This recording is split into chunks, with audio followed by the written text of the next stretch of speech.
దీన్ని జయలక్ష్మీపురంగా మార్చినప్పుడు స్వామి యొక్క సంకల్పం ఈరోజు నరసింహదేవుడిని ప్రతిష్ఠ చేయాలా. ఎందుకంటే తాతగారికి అంటే మా నాన్నగారు అంటే స్వామి నరహరి తీర్థ స్వామి గారు ఆయన సన్యసించారు. గురువుగారు కొన్ని వేల మందికి, నాకు కూడా గురువే ఆయన శివకేశవుడికి భేదం లేదు అనేవారు. ఎప్పుడు శివుణ్ణి విష్ణువుని వేరే చూడకూడదు నాయన, మహాపాపం వస్తుంది. అందుకని అధిష్టానం అంటే ఆయన యతీశ్వరుడు కదా, ఆయన వెళ్ళిపోయిన తర్వాత ఆయన మీద శివుణ్ణి ప్రతిష్ఠ చేయటం జరిగింది. అప్పుడప్పుడు కళలో ఎప్పుడూ నరసింహస్వామి కనపడేవాడు. మేము చేయలేదు, ఇంతగా లేటుగా చేశాం ఇన్నేళ్లకు.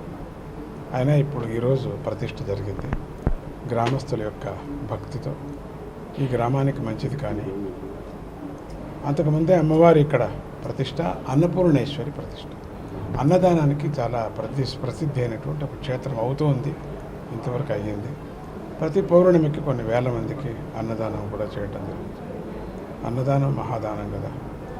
ఈ క్షేత్రం బాగా ఉండని, ఈ ఊరంతా బాగుండని, ఈ చుట్టుముట్టు అంతా బాగుండని, కాలానికి వర్షాలు రాని, మంచి బుద్ధి కలగని ఉండిన వాళ్ళకంతా ధార్మిక బుద్ధి కలగని అని అంటూ సుఖం కలగని, శాంతి కలగని దేశానికి అది ముఖ్యం. అందరూ భయపెడుతున్నాం, యుద్ధం చేయటం 2 నిమిషాల్లో అవుతుంది. దానికి అన్నీ సమకూర్చుకోవాలి కదా.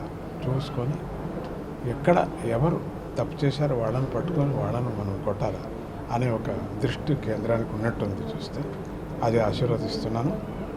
అన్ని దేశాలు మనకు కావాలి కదా. కాబట్టి అందరికీ వాళ్ళకు సద్బుద్ధి, 10 మంది మంచి వాళ్ళలో ఒక పురుగు ఏదో ఉంటుంది కదా. అట్లా అక్కడ కూడా కొన్ని పురుగులు ఉన్నాయి. ఇక్కడ మన రాష్ట్రంలో కూడా పురుగులు ఉన్నాయి. అన్ని చోట్ల పురుగులు ఏరేయాల. స్వామి కృపతో అన్ని చోట్ల కూడా ఏరేయాల. మనం ఊరికే ఉండకూడదు. ఆ పురుగులకంతా సద్బుద్ధి పుట్టింది. పురుగులకంతా మనం ఏం చేస్తాం, తుస్సని మందు కొడతాం. అట్లా కొట్టక తప్పదు. మనం రక్షించుకోవాలి కదా. పురుగులు మన మీద పడతాయి, అందుకని రక్షించుకోవాలి.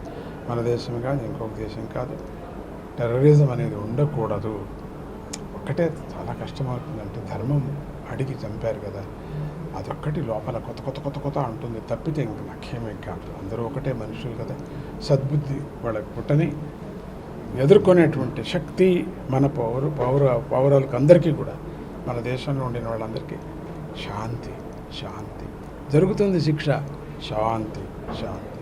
మంచి మనకు ప్రతినిధులు వచ్చారు, బాగా పటిష్టమైనటువంటి వాళ్ళకు దత్తాత్రేయుడు ఈరోజు 24 అడుగులు దత్తాత్రేయుని కూడా ఇక్కడ పెట్టడం జరిగింది.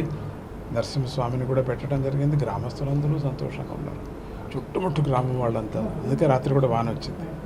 సో అందరికీ శాంతి, సుఖం, శుభం కలగనిగాక, తొందరగా పురుగులు నేరేనిగాక. జై Gurudatta. For more videos like this, subscribe Big TV channel.